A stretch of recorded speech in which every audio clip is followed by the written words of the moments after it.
বিবাহের ফতোয়া দরকার আলেমের কাছে যায়, জানাজার নামাজের বিষয় দরকার হুজুরদের কাছে যায়, বিবাহ করানোর জন্য কোনো কিছু দরকার হুজুরের কাছে যায়, বিভিন্ন ভাবে অসুস্থ যখন হয়ে যায় দোয়ার দরকার হয় তখন হুজুরদের কাছে যায়, আবার গাড়িটা যখন বড় করে দিতে হয় তখন হুজুরদের কাছে আসে নাকি বোঝা দিচ্ছে আছে নাকি? আল্লাহ বলতেছে তোমরা কোনো কিছু যদি না জানো তোমরা হুজুরদের কাছে যাও, আলেমদের কাছে যাও। জানাজার বেলায় হুজুর, দোয়ার বেলায় হুজুর, দাওয়াতের বেলায় হুজুর, মাসালার বেলায় হুজুর, বিবাহের বেলায় হুজুর।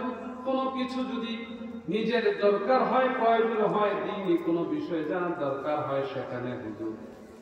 কিন্তু আবার এটাও বলে হুজুরদের কোনো রাজনীতির দরকার নাই, হুজুরেরা দাওয়াত খাইবো আর ঘুরবো, মাসালা দিব। হুজুরেরা যদি ক্ষমতায় যায় সুদ ঘুষ বন্ধ হয়ে যাবে, এজন্য হুজুরদের দরকার নাই। কিন্তু সেখানে যদি হুজুরেরা যায় ওইটাও হয়ে যাবে একদম হালাল পন্থায়, ঠিক কিনা?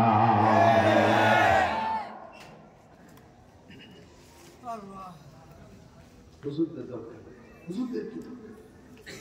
আর উনি বিশ্বাস মানুষ, কোন রাজনীতি দরকার, উনি আলেম মানুষ, রাজনীতি দরকার, উনি নমসাদ মানুষ, দরকার আছে তো হতে যাবে। হুজুরেরা হক কথা বলতে পারবে না, হুজুরেরা সুদ ঘুষের বিরুদ্ধে বলতে পারবে না। কত হুজুরের চাকরি সুদ ঘুষে লেগে গেছে, কথা কয় না? আমাদের দেশে হয়তো যায় নাই, অনেক জায়গায় গেছে নাকি যায় নাই? হুজুরেরা নির্বাচনে দাঁড়াইলে সুন্দর মতো বলে হুজুরের ভোট দিস না, আরে ভোট দিস না কেন? যদি হুজুরের ভোট দেয় বেটা তোরও কামাই বন্ধ হইব, আমারও কামাই বন্ধ। কি বন্ধ হইব? জোরে বলেন না। আমরা কি কামাই চান হালাল পাবে না হারাম পাবে?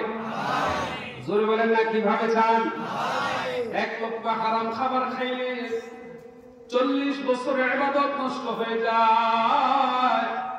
তাহলে একজন আলেমের সাথে যদি আপনি সংস্পর্শতে আপনি থাকেন, আল্লাহর কথা কুমা সাদিকিন, যারা সিদ্দিক, যারা সত্যবাদী, যারা আল্লাহর প্রিয় বান্দা, যারা তোমরা তাদের সঙ্গী হয়ে যাও। বাংলা একটা প্রবাদ আছে, সৎ সঙ্গে স্বর্গবাস, অসৎ সঙ্গে সর্বনাশ। এটা আপনারা জানেন, তারপরেও সৎ মানুষের সঙ্গে মানুষ কম। সৎ মানুষের আইন চায় না, সৎ মানুষের বিচারক চায় না। যেগুলো অসৎ আছে টাকা ছিটাইতে পারে, ক্ষমতা চাষার জন্য রাজনীতি করে, অথবা তারা মিছিল মিটিং করে, নামাজের ধারে কাছেও নাই, ওই নেতার সাথে লোকের অভাব নাই, ঠিক কিনা?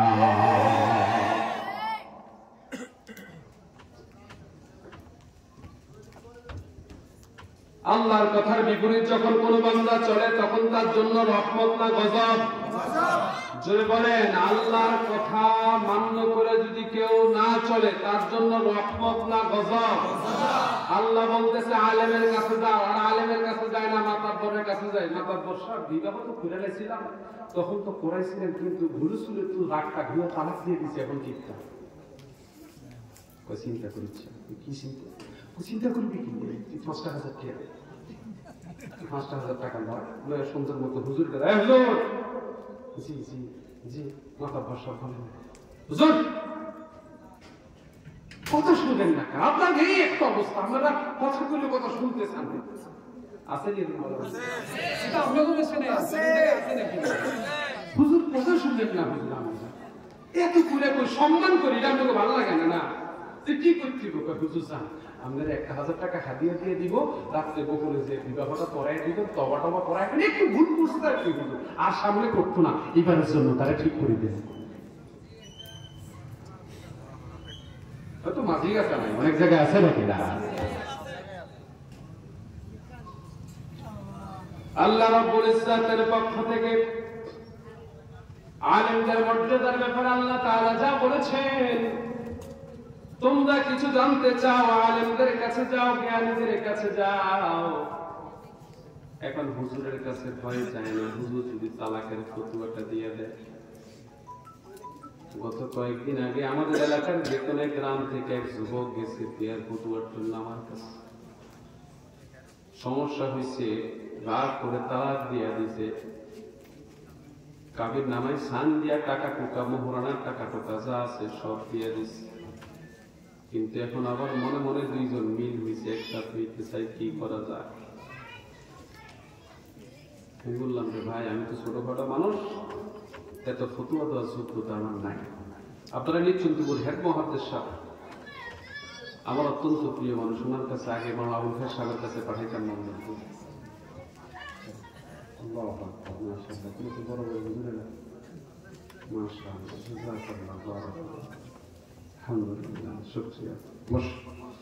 জি সকলে বলি আলহামদুলিল্লাহ।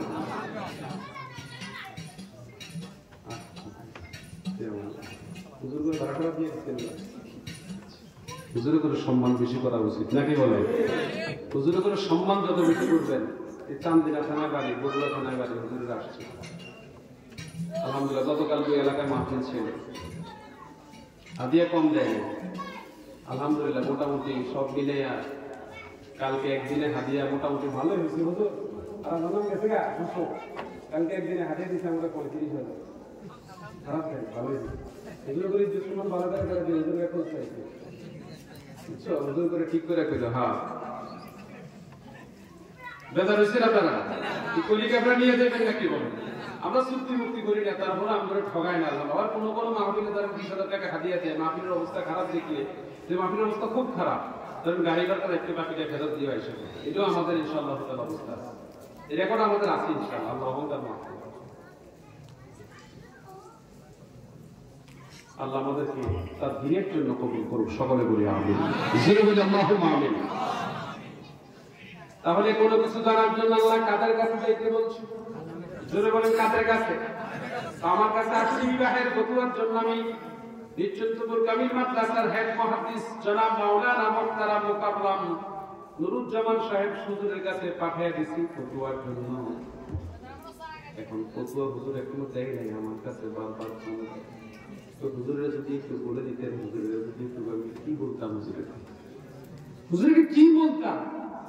ওই যে মাথা বড়টা ঘটকালি করাটা কিছু আছে না, একজন একজনের তো মাথার পোশাক বিচারটা ঠিকঠাক করে করে দিয়ে না করে কিছু নিয়ে দিব না। হয়তো আমাদের দেশে নাই, অনেক জায়গায় আছে নাকি না, এই নিয়ে দিব আর কি। আমি একটু একটু একটু নয়সই করে করে দিয়ে রাখি, একটু ভাতটা দিয়ে দিই। আছে না আছে না, এমন কিছু মাথা বলা আছে না, দাঁড়িয়ে আছে, টুপি আছে, সব ঠিক আছে, দুইজনে লাগছে পয়সা। আরে দেশে থেকে করবি তুই কি হেডন কো বসলি একটা মামলা করে দিয়া, কি করে দিয়া মামলা করে দিয়া। তো দুইজনের থেকে এবার কামাই, আগে কামাইতে একজনের কাছ থেকে, এখন কামাই কয়জনের কাছ থেকে? হুজুরেরা যদি ক্ষমতায় আসে, এটা সম্ভব না, এটা সম্ভব না, এটা চূর্ণ বিচূর্ণ হয়ে যাবে, এই সমস্ত লোক লালসা ধ্বংস হয়ে যাবে। এজন্যই সমাজে নেতৃত্বে হুজুরদের আসা দরকার আছে নাকি না?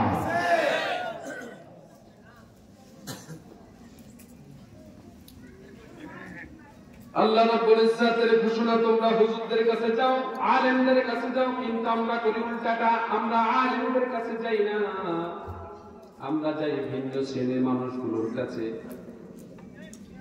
হযরত আবু দারদা রাদিয়াল্লাহু তাআলা আনহু বলেন, মানুষদের মধ্যে আলেমদের উদাহরণ হচ্ছে আকাশের নক্ষত্রের মতো, যার দ্বারাই পথের দিশা লাভ করা যায়, তারাই হচ্ছে আলেম। আওয়াজ করে বলি সুবহানাল্লাহ, জবান ছেড়ে বলি আল্লাহু আকবার। এজন্য আল্লাহর কথা, তোমরা আলেমদের মুখাপেক্ষী হও, তোমরা আলেমদের কাছে যাও। এখন নিজের দেশে আবার আলেম ওলামা আছে, এদেরকে রাখে আবার কেউ আছে ইউটিউব হুজুরের কিছু কিছু করে, হুজুরের জীবনে দেখে নাই, হুজুরের জীবনে চিনে নাই, হুজুর কই দিছে এটা কোরআনে আছে, এটা হাদিসে আছে, মুখস্থ ওয়াজ, ওই যুবক এটা শুনে বিশ্বাস করে তার কিছু করবে। বলেন তো আছে নাকি না? এটা বাস পথের শেষ নাই। আল্লাহ আমাদেরকে হেফাজত করুক, সকলে বলি আমিন। আল্লাহ রাব্বুল ইজ্জাতের কথা, আলেমদের মর্যাদা আল্লাহ তাআলা বৃদ্ধি করে দিয়েছেন, আলেমদেরকে আল্লাহ তাআলা মর্যাদাবান করে দিয়েছেন। يرفع الله الذين آمنوا منكم والذين أوتوا العلم درجات। জবান ছয় আওয়াজ করে সকলে বলি আল্লাহু আকবার। আল্লাহ রাব্বুল ইজ্জাতের কথা, তোমাদের মধ্যে যারা ঈমান এনেছে আর যাদেরকে ইলম দান করা হয়েছে, জ্ঞান দান করা হয়েছে, আল্লাহ তাআলা তাদেরকে উচ্চ মর্যাদা দান করেন। এরা হচ্ছে উচ্চ মর্যাদাশীল মানুষ। অতএব সে আলেমদেরকে সম্মান করতে হবে। এই হুকুমটা কার? জবান ছেড়ে বলেন না কার? আমার রাসূল বলছেন যে ব্যক্তি আলেমকে ইজ্জত করলো সেজন্য আমি রাসূলকে ইজ্জত করলো, আর যে আমি রাসূলকে ইজ্জত করলো সেজন্য আল্লাহকে ইজ্জত করলো। জবান ছেড়ে মহব্বতে বলে আল্লাহু আকবার। এজন্য আলেমদেরকে ইজ্জত করার দিকে আমাদের খেয়াল রাখা দরকার। হযরত ওমর ইবনে খাত্তাব রাদিয়াল্লাহু তাআলা আনহু হতে বর্ণিত, তিনি বলেন রাসূলুল্লাহ সাল্লাল্লাহু আলাইহি ওয়াসাল্লাম বলেছেন, ইন্নাল্লাহা ইয়ারফাউ বিহাযাল কিতাবি আকওয়ামান ওয়া ইয়াদাউ বিহি আখারিন। জবান ছেড়ে বলে আল্লাহু আকবার। আল্লাহ তাআলা এই কিতাব কোরআনের মাধ্যমে কোন জাতিকে উন্নতি দান করেন, আবার কোন জাতিকে আল্লাহ তাআলা তাদেরকে অবনত করে দেন, সম্মানিত করে দেন তাদেরকে, যাদের ভিতরে এই কালামে পাকের জ্ঞান আছে, যাদের ভিতরে কালামে পাকের জ্ঞান আছে, যাদের সিনায় কালাম আছে, আল্লাহ তাআলা তাদেরকে মর্যাদা দান করে দেন। আর যাদের ভিতরে এই জ্ঞানটা নাই তাদেরকে আল্লাহ তাআলা নিচু করে দেন, অবনত করে দেন। জন্য বলেন, চিন্তা করেন আলেমদের মর্যাদা বেশি না কম? জোরে বলেন, বেশি না কম? আলেমদের মর্যাদা এখানে অনেক বেশি। ওই যে বললাম হুজুরদের দোষের শেষ নেই, তারপরে মাদ্রাসায় দেন না। কেন দেন? শুনে যান কেন দেন, আপনার লাভটা কোথায়? শেষ করতে পারবো কিনা জানি না, সংক্ষেপ করে বলে যাচ্ছি। আল্লাহ রাব্বুল ইজ্জাতের ঘোষণা, আলেমদের মর্যাদা বেশি। আমার রাসূলও বলেছেন আলেমদের মর্যাদা বেশি। যাদের ভিতরে কোরআনের জ্ঞান আছে, কোরআন যাদের সিনার মধ্যে আছে, তাদের মর্যাদা বেড়ে যায়। যাদের সিনায় কোরআন নাই তাদের মর্যাদা বাড়ে না। কালামে পাক আল্লাহর কালাম, এই কালামটা লেখা একটা কাগজের মধ্যে, এটাও একটা কাগজ, এই হ্যান্ডবিলটাও একটা কাগজ। হ্যান্ডবিলটার কাগজের দাম কিন্তু এই কাগজটার চাইতে বেশি। এটা একটা দামি কাগজ, 60 বা 70%, আর এই কাগজটা হবে হয়তো 40% বা 30%। তারপরও দেখা যায় দাম বেশি হলেও এই কাগজটা নিচে পড়ে থাকলে অনেকে এটারে ধরেও চাইবে না। কিন্তু এটা যদি কেউ দেখে নিচে পড়েছে, সঙ্গে সঙ্গে তুলে সম্মান করবে। তার কারণ হচ্ছে এখানে লেখা আল্লাহর কালাম।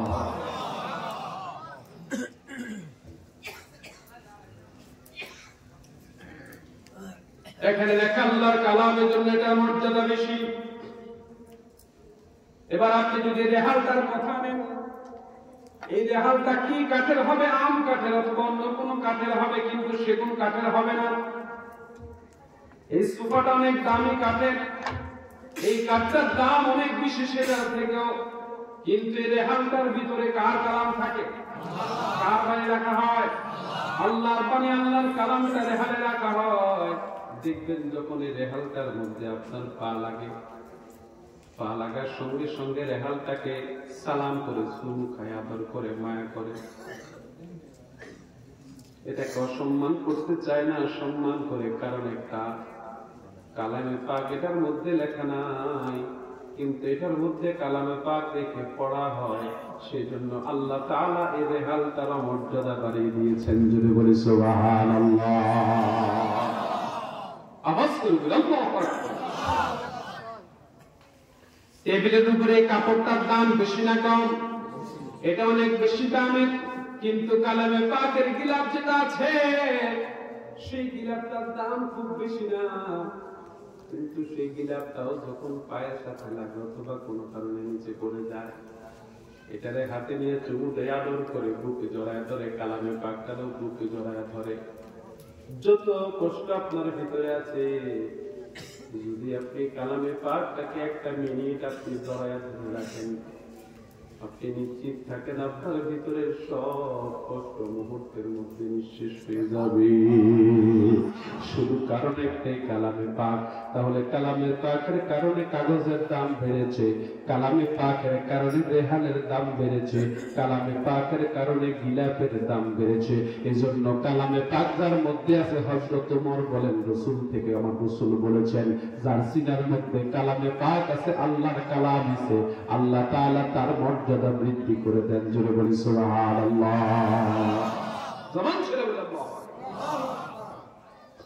এত মর্যাদা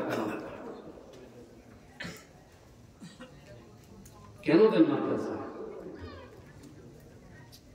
একটু মনোযোগ দিয়ে শোনার চেষ্টা করুন। হযরত আব্দুল্লাহ ইবনে মাসউদ রাদিয়াল্লাহু তাআলা আনহু থেকে বর্ণিত, আল্লাহ তাআলা এই কালামে পাকের কারণে মানুষের মর্যাদা এত বেশি বৃদ্ধি করে দিয়েছেন, নিশ্চয়ই ইলম তার অধিকারীকে দুনিয়া এবং আখিরাতে মর্যাদাবান করে।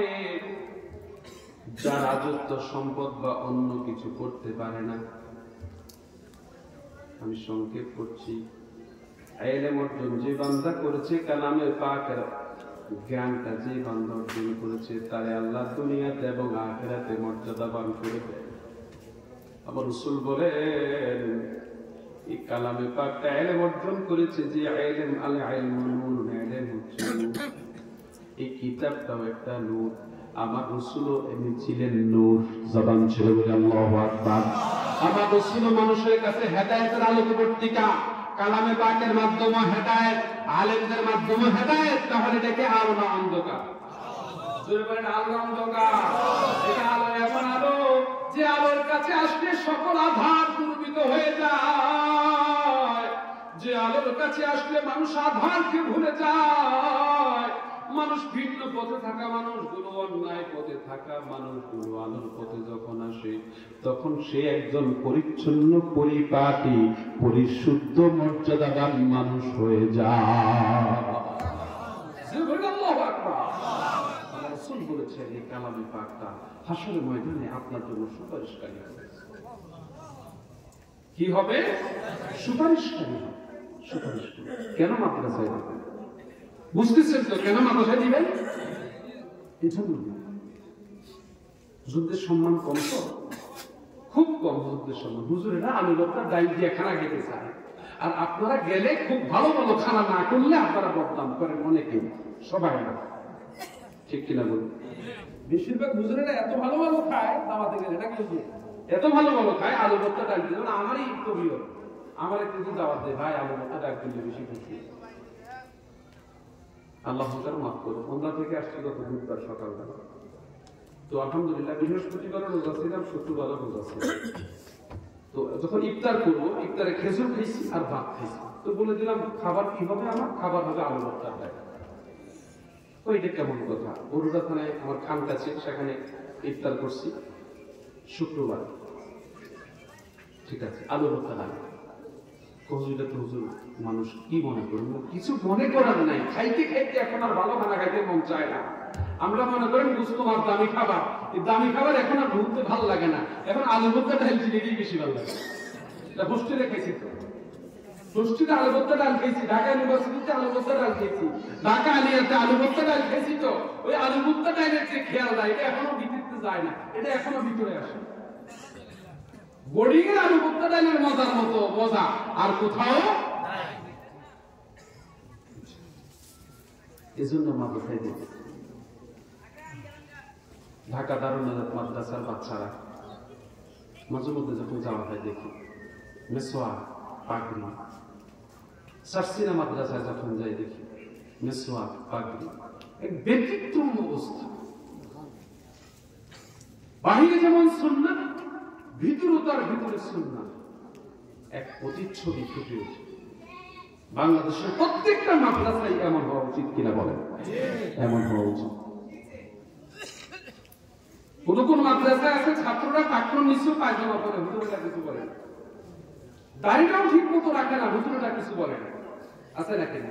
কেমনে বলবো? আমরা তো আইন দিয়ে এখন হুজুর করে আটকে রাখছেন। আমরা যেমন মসজিদ আটকে রাখছেন, আমরাও কাছে হুজুরের চাকরি, আমরা বলবেন চাকরি আছে, হুজুরের চাকরি আছে। আপনারা বলবেন হুজুরের চাকরি নাই, তাও তো হুজুরের চাকরি নাই। ঠিক সরকারও হুজুর করে এমন ভাবে রাখছে, হুজুরেরা কিছু বলার ক্ষমতা রাখে না। আছে নাকি? যারা হুজুর করে এত কোণঠাসা করছে, তারা নিজেরাই এখন কোণঠাসা। ঠিক, এটা ভেজাল করবে না। আমি তো রাজনীতির কথা বলতেছি, সারা বিশ্বের কথা বলছি। সিরিয়ার বাশার আল আসাদ 38 বছর ক্ষমতায় থাকার পর আলেম ওলামাদের উপর যে নির্যাতন স্টিমুলার চালিয়েছে, সে বাশার আল আসাদও চালিয়েছে। সেও না, আলেম ওলামাদের সাথে যারা গাদ্দারি করবে, তারা কেউ টিকে থাকতে পারবে না। তার কারণ একটা, সেটা হচ্ছে আলেম ওলামারা নিজের কথা বলে না, তারা আল্লাহর কথা বলে। কার কথা বলে? তারা আল্লাহর কথা বলে, রাসূলের কথা বলে। আল্লাহর বাণী মানুষের মাঝে পৌঁছায়, রাসূলের আদর্শ মানুষের মাঝে পৌঁছায়। এজন্যই আপনারা আলেমদেরকে ইজ্জত করেন, সম্মান করেন, তারপর আবার মাঝে মধ্যে সুযোগ পেলে বাসটাও ভালো করে দেন। বুঝছেন নাকি? বাস্তবতা এটা। সুযোগ পাইলে হুজুরদেরকে আঘাত করে, গালিগালাজ করে, ইমাম সাহেবের সাথে ভাবছে তাই ব্যবহার করে। সারা বছর জীবনে এত বছর আলহামদুলিল্লাহ, ধরেন ছাত্র জীবন, ঢাকা এরিয়াতে বললাম, ঢাকা ইউনিভার্সিটিতে বললাম, বিভিন্ন জায়গায় আল্লাহ পাক নিল আনলো গেলাম, কত মানববন্ধন দেখলাম, কত হরতাল দেখলাম, কত পথঘাট আপনার গাড়ি ঘোড়া বন্ধ করে অনেক কিছু করে না, আন্দোলন করে না। এই দেশে ইমাম সাহেবদেরকে কোনো আন্দোলন করতে দেখলাম না যে এই জাতীয় নির্যাতনের বিরুদ্ধে। ইমাম সাহেবরা যদি নির্যাতনের বিরুদ্ধে একটা আন্দোলন করতো, যে মসজিদে যাইতাম না, নামাজ পড়াবো না, আলেমরাই যদি চিন্তা করতো যে নামাজ পড়াবো না মসজিদে, আমাদের দাবি পূরণ না হওয়া পর্যন্ত, আমাদের ইজ্জত সম্মান ঠিক না হওয়া পর্যন্ত মসজিদে নামাজ পড়াবো না, তখন সভাপতি সেক্রেটারি সবগুলা বিপদে পড়তো না, ভালো থাকতো? বিপদে। সেখানে হুজুররা আপনাদেরকে ছাড় দেয়, সেখানেও আলেম ওলামারা আপনাদেরকে ছাড় দেয়, হুজুররা আপনাদেরকে ছাড় দেয়। তারপরে হুজুরদের ব্যাপারে আপনাদের ভিন্ন চিন্তা চলে আসে। আল্লাহ তাআলা আমাদেরকে হেফাজত করুন। সকলে বলে আল্লাহুম্মা আমিন। জবান ছেড়ে বলে আল্লাহুম্মা আমিন। হযরত আবু দারদা রাদিয়াল্লাহু তাআলা আনহু তে বর্ণিত, তিনি বলেন, আমি রাসূলুল্লাহ সাল্লাল্লাহু আলাইহি সাল্লামকে বলতে শুনেছি, নিশ্চয়ই একজন আলেম ব্যক্তির জন্য আকাশ পৃথিবীর সকল বাসিন্দা এমনকি পানির মাছ পর্যন্ত ক্ষমা প্রার্থনা করে। একজন আলেমের জন্য ক্ষমা প্রার্থনা করে কার কাছে? দোয়া করে কার কাছে? জলে স্থলে যা কিছু আছে সব কিছু তাদের জন্য দোয়া করে। যদি আলেমের মর্যাদা কম হইতো, তাদের জন্যই দোয়াটা করতো না, ঠিক কিনা বলে? দোয়া করে। এই জন্যই মাদ্রাসায় আপনি আপনার সন্তান, এই জন্য মাদ্রাসায় একটা ছেলেকে ভর্তি করিয়ে দিবেন। আল্লাহ রাব্বুল ইজ্জাতের পক্ষ থেকে আলেমদেরকে যে মর্যাদা দেওয়া হয়েছে, তার মধ্যে মর্যাদার এটা একটা অংশ। সকল প্রাণী কুল যা কিছু আল্লাহ সৃষ্টি করেছেন, সকল কিছু আল্লাহর দরবারে দোয়া করে একজন আলেমের জন্য। একজন আলেম যদি মারা যায়, মনে হয় যেন পুরো পৃথিবীটাই মারা যায়, স্তব্ধ হয়ে যায়, নিস্তব্ধ হয়ে যায় একজন আলেমের বিদায়। ঠিক আছে, আলেমরা যখন বিদায় হয়, পুরো পৃথিবী, পুরো আলেমরা স্তব্ধ হয়েছে, নিস্তব্ধ। কিন্তু আমরা মানুষ সেটা বুঝতে পারি, উপলব্ধি করতে পারি। সে আলেমদের সাথে আমরা এরপরও খারাপ আচরণ করি। আল্লাহ তাআলা আমাদেরকে হেফাজত করুন। সকলে বলি আমিন। আল্লাহ রাব্বুল ইজ্জাতের পক্ষ থেকে আলেমদের মর্যাদার দিক থেকে এত বেশি মর্যাদা দেওয়া হয়েছে। আল্লাহ রাব্বুল ইজ্জাতের প্যারা হাবিব সাইয়্যিদুনা মুহাম্মদুর রাসূলুল্লাহ সাল্লাল্লাহু আলাইহি ওয়াসাল্লাম বলেন, আল উলামা ওয়ারাসাতুল আম্বিয়া। আলেমরা হচ্ছে নবীর ওয়ারিস, উত্তরাধিকারী। নবীরা যেমন মানুষদেরকে আল্লাহর পথে ডেকেছেন, ঠিক আলেমরাও মানুষদেরকে আল্লাহর পথে ডাকে। আল্লাহর কথা সেজন্য কুল হাল ইয়াস্তাবিল্লাযীনা ইয়ালামুনা ওয়াল্লাযীনা লা ইয়ালামুন। হে রাসূল আপনি বলে দেন যারা জানে আর যারা জানে না তারা কি সমান? না না, কোশ্চেন কেন, তারা সমান নয়। ওমান আহসানু কাওলাম মিম্মান দাআ ইলাল্লাহ, যারা আল্লাহর পথে মানুষদেরকে ডাকে তারাই হচ্ছে সবচেয়ে উত্তম মানুষ, ভালো মানুষ। জুড়ে বলি সুবহানাল্লাহ, জবান ছেড়ে বলি আল্লাহু আকবার। তারা হচ্ছে সবচেয়ে ভালো মানুষ। হযরত আবু দারদা রাদিয়াল্লাহু তাআলা আনহু থেকে হাদিস কানা বর্ণিত, তিনি বলেন আবেদের উপর আলেমের ফজিলত ঠিক কেমন যেমন সমস্ত নক্ষত্রপুঞ্জের উপর পূর্ণিমার চাঁদের ফজিলত। কথা বুঝেন নাই? পূর্ণিমার চাঁদ যেমন, নক্ষত্র জাতি যেমন চাঁদের কাছে তুলনাহীন, ঠিক আলেমদের কাছে সাধারণ মানুষের উপর তুলনা নেই। চাঁদের আলো ছড়ায়, নক্ষত্র রাজির আলো এত বেশি ছড়ায় না। রাতের আধারকে চাঁদের আলো দুর্বৃত করে দেয়। ঠিক আলেমরা হচ্ছে আবেদ যারা, তাদের কাছে একজন আলেম হচ্ছে চাঁদের মতো, তা আলো ছড়িয়ে দেয়। ঈমান রক্ষা করার জন্য একজন আলেমের মর্যাদা প্রয়োজন অনেক বেশি, খেয়ালও অনেক বেশি। শয়তানের জন্য টার্গেট থাকে মাদ্রাসায় পড়ুয়া ছাত্রদেরকে কিভাবে সরায়া দেওয়া যায়, কিভাবে হাঁটানো যায়, এই পথ থেকে কিভাবে দূরীভূত করা যায়, চেষ্টাটায় লিপ্ত থাকে। আলেমদের পিছনে শয়তানের খেয়াল থাকে সবচেয়ে বেশি। যদি নষ্ট করা যায় তাহলে পুরো এলাকাটা নষ্ট করা সম্ভব। কোন মানুষ আছে এমনি শয়তানি করে, তার কাছে শয়তান যাবার দরকার নাই। যে শয়তানি করে না, আল্লাহর ভয়ে ভীত ঠিক মতো ইবাদত বন্দেগী করে, সালাত আদায় করে, তার কাছে শয়তান বেশি যায়। ঠিক কিনা? হযরত সুন্নুন মিসরি রাহিমাহুল্লাহ ওনার জীবনে এমন একটা ঘটনা এসেছে, তিনি একজন আলেম আর একজন আবেদের বর্ণনা করেছেন। শয়তানের বৈঠক হয় প্রতি শনিবার আর মঙ্গলবার, শয়তানের বৈঠক হয়। সকলের ব্যাপারে তারা চিন্তা করে, ফিকির করে, কিভাবে সরানো যায়, খোঁজ খবর নেয়। এই কয়দিনে কে কি কাজ করেছে, দায়িত্ব বন্টন যেভাবে ছিল শুনে এগুলো শুনানি হয়। একজন আলেম একজন আবেদ দুজনকে কোনোভাবেই মসজিদ থেকে দূরে সরানো যায় না, নামাজ থেকে তাদেরকে দূরে সরানো যায় না। দুইজনেই নামাজে যায়। সর্বশেষ শয়তানের পক্ষ থেকে মিস্টার ইবলিস সেই দায়িত্বটা নিয়েছে, কিভাবে তাদেরকে ঈমান হারা করে যায়, কিভাবে তাদেরকে আল্লাহ বিমুখ করা যায়, কিভাবে তাদেরকে শয়তানের পথে নিয়ে নেওয়া যায়, চেষ্টায় তারা লিপ্ত হয়েছে। আসরের সালাতের সময় ইবলিস যে আম মানুষটা ওনার কাছে আসছে, একটা বৃদ্ধ মানুষের বেশ ধরে সামনে এসে সালাম দিয়েছে, সালাম বিনিময় হয়েছে। সালাম বিনিময়ের পর কথা শুরু করে দিল, আল্লাহর বান্দা কোথায় যান? মসজিদে যাই সালাত আদায় করতে। কয়েকটা প্রশ্নের উত্তর দিয়ে যান।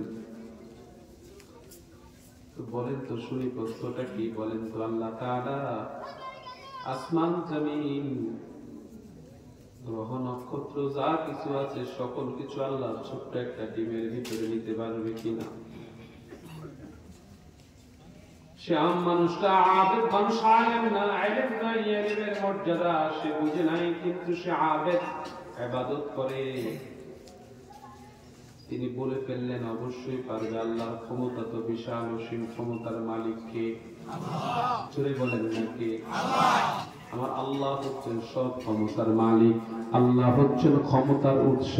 কিন্তু আমাদের সংবিধানে লেখা ক্ষমতার উৎস হচ্ছে জনগণ। আওয়াজ করে বলে নাউজুবিল্লাহ। ক্ষমতা কার? আল্লাহ। ওয়ালিল্লাহি মুলকুস সামাওয়াতি ওয়াল আরদি, ওয়ালিল্লাহি আল্লাহর জন্য মুলক বাদশাহী, মালিকিস সামাওয়াতি ওয়াল আরদি, আকাশ আর জমিনের বাদশাহী হচ্ছে আল্লাহর জন্য। ক্ষমতার উৎস হচ্ছে আল্লাহর কাছে। আল্লাহ যারে চান ক্ষমতা দেন, যারে চান তারে ক্ষমতা থেকে সরায়া দেন। এই পাওয়ারটা দুনিয়ার মানুষের আছে নাকি আল্লাহর আছে? যদি বলেন না কার আছে? কত আন্দোলন, কত কিছু হইল, পারলো না। আল্লাহ যদি না চাইতো পশ্চিমকালে এখনো কোনো কিছু করছে কে? আল্লাহ। বান্দা মুসলিম,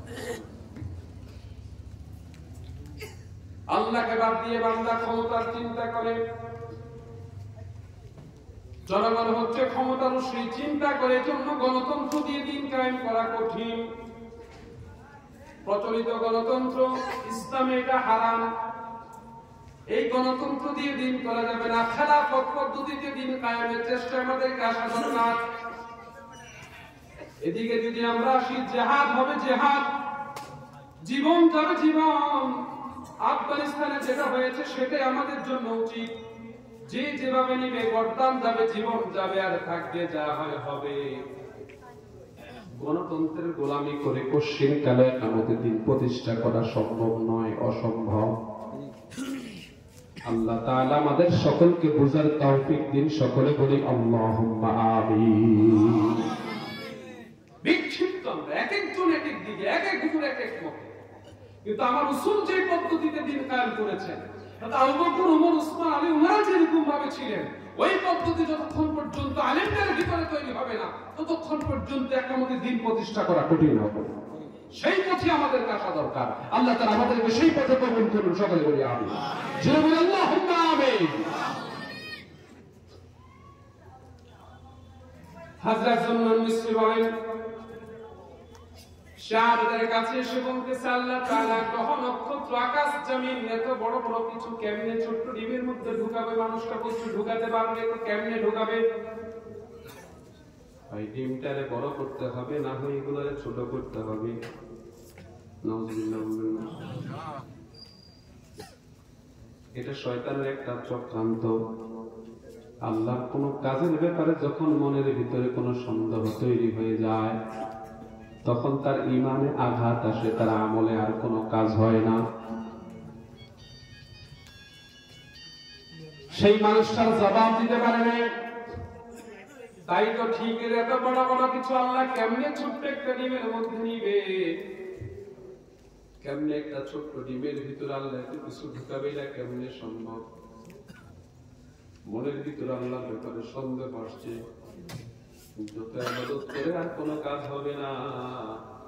ইবাদত চলবে কিন্তু ইবাদতের সওয়াব হবে না। তার কারণ হচ্ছে আল্লাহর ব্যাপারে দৃঢ় চেতা মন তার নাই, ঠিক কিনা? শয়তান এবার চলে গেছে সে আলেমের কাছে, যে আলেম আসে আলেমের পথে, সামনে গিয়ে আলেমকে সালাম দিয়েছে। সালাম দিয়ে সে আলেমকে জিজ্ঞেস করছে, হুজুর একটা প্রশ্নের উত্তর দিয়ে যান, তাড়াতাড়ি বলো, আমাদের সময় হয়ে যাচ্ছে। একই প্রশ্ন ওই আবেদ যা করেছেন, ওই আলেম তো সেই প্রশ্ন করছে। আলেম আল্লাহ প্রিয় বান্দা, যিনি জ্ঞান অর্জন করেছেন, ওনাকেও একই প্রশ্ন করা হয়েছে। বলুন তো দেখে, আল্লাহ তাআলা আকাশ জমিন গ্রহ নক্ষত্র সাগর মহাসাগর যা কিছু আছে নবমণ্ডলে ভূমণ্ডলে সবকিছু আল্লাহ একটা ছোট্ট ডিমের মধ্যে নিতে পারবে কিনা? সে আলেম স্পষ্ট করে দিল, অবশ্যই পারবে, অবশ্যই পারবে, অবশ্যই পারবে। জবান ছেড়ে বলি আল্লাহু আকবার। ঠিক সে আবেদকে যেভাবে প্রশ্ন করা হয়েছে ওইভাবে প্রশ্ন করা হলো, সে আলেমকে কিভাবে সম্ভব এত বড় বড় কিছু আল্লাহ কেমনে ছোট্ট একটা ডিমের ভিতরে নিবে? কেমনে সম্ভব? ডিমটাকে বড় করতে হবে, ওটাকে ছোট করতে হবে, এটা কেমনে নিবে আল্লাহ? আলেম বুঝতে পেরেছে আল্লাহর ব্যাপারে সন্দেহযুক্ত প্রশ্ন শয়তান ছাড়া কেউ করতে পারে না। আল্লাহু আকবার। আলেম বুঝতে পেরেছে, জন্য আলেম সঙ্গে সঙ্গে বলে দিয়েছে, ইন্নামা আমরুহু ইযা আরাদা শাইআন আন ইয়াকুলা লাহু কুন ফায়াকুন। আওয়াজ করে মুহাব্বতের সাথে বলি আল্লাহু আকবার। বলে শয়তান আমার বুঝতে বাকি নাই তুমি শয়তান। শয়তান ছাড়া এমন প্রশ্ন আল্লাহর ব্যাপারে কেউ করতে পারে না, পারে না, পারে না। শুনে না, এই উত্তর আল্লাহ তাআলা বহুত আগেই আমাদেরকে দিয়েছেন আমার নবীর মাধ্যমে। আমার আল্লাহ সূরা ইয়াসিনের শেষ দিকে যে কথাটা আছে, ইন্নামা আমরুহু ইযা আরাদা শাইআন আন ইয়াকুলা লাহু কুন ফায়াকুন। আমার আল্লাহ যখন কোনো কিছু করার ইরাদা করেন, ইচ্ছা পোষণ করেন, আল্লাহ যখন বলেন কুন হও ফায়াকুন, সঙ্গে সঙ্গে হয়ে যায়। এটাকে ছোট করতে হয় না, বড় করতে হয় না। জবান ছেড়ে বলে সুবহানাল্লাহ, জবান ছেড়ে বলে আল্লাহু আকবার। আর আওয়াজ করে একসঙ্গে বলে আল্লাহু আকবার।